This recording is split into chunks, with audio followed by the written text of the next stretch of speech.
నమస్కారం అండి. చిక్కుడుకాయ ఫ్రైని కొత్త పద్ధతిలో ఎలా చేసుకోవాలో చూద్దాం. ముందుగా మందపాటి కడాయిలో 5 టేబుల్ స్పూన్స్ ఆయిల్ వేసి లో ఫ్లేమ్లో ఉంచుకోవాలి. ఇప్పుడు 1 స్పూన్ జీలకర్ర, 1 స్పూన్ ఆవాలు వేసి చిటపటలాడనివ్వాలి. ఆ తర్వాత పావు కేజీ చిక్కుడుకాయల్ని 1 ఇంచు సైజులో కట్ చేసుకొని వేసుకోవాలి. ఈ ఫ్రై చేసుకునేంతసేపు మంట లో ఫ్లేమ్లో ఉంచుకోవాలి. అంటే పూర్తిగా ఎడం వైపు తిప్పుకోవాలి. అలాగే చిక్కుడుకాయ ముక్కల్ని మూత పెట్టి మధ్య మధ్యలో కలుపుతూ వేయించుకోవాలి. ఇక్కడ మీరు గమనిస్తే ప్రతిసారి మందపాటి కడాయి అని చెప్తూ ఉంటాను. ఎందుకంటే ఫ్రై చేసుకునేటప్పుడు కడాయి మందంగా ఉంటే అడుగంటకుండా తొందరగా మాడిపోకుండా ఉంటుంది.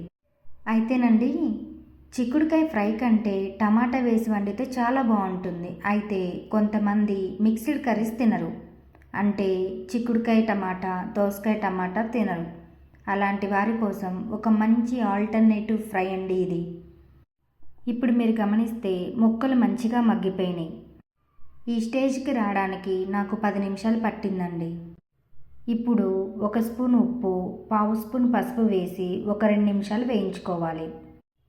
ఈలోపు ఒక చిన్న మిక్సీ జార్లో గుప్పెడు చిన్న ముక్కలుగా చేసుకున్న పచ్చి కొబ్బరి, 2 స్పూన్స్ నువ్వులు, కొద్దిగా నీళ్లు వేసి మెత్తగా గ్రైండ్ చేసుకోవాలి. కొబ్బరి పేస్ట్ వీడియోలో చూపించినట్లుగా ఉంటే సరిపోతుంది. ఇప్పుడు చిక్కుడుకాయ ముక్కల్లో కారం 1 స్పూన్ వేసి 2 సెకండ్లు కలుపుకొని కొబ్బరి పేస్ట్ వేసుకోవాలి. ఇప్పుడు మూత పెట్టకుండా నూనె పైకి తేలేంత వరకు కలుపుతూ మగ్గించుకోవాలి. అంతేనండి, ఎంతో టేస్టీగా ఉండే చిక్కుడుకాయ ఫ్రై రెడీ అయింది. వేడి వేడి అన్నంలో కాస్త నెయ్యి వేసుకొని ఈ ఫ్రైతో తింటే అద్భుతంగా ఉంటుంది.